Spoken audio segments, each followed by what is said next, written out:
You want to count ifs. This is another count function. Count if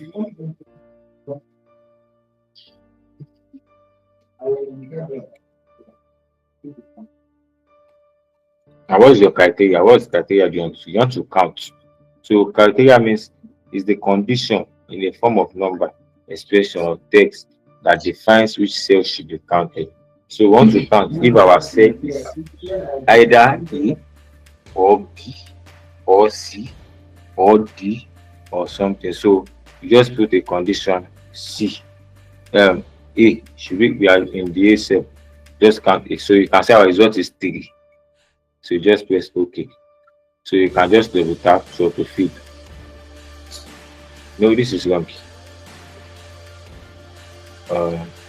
Okay, it should be absolute. It should be absolute reference here because it is expanding it to the rest.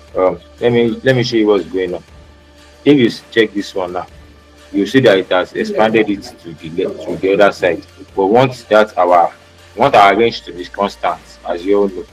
So just press F4 and press enter. Then can click again. Oh, you have to change the values also. This is for B.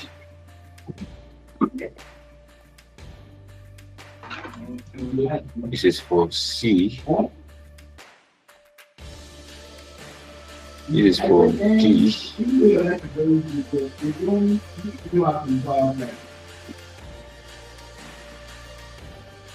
And this is for F.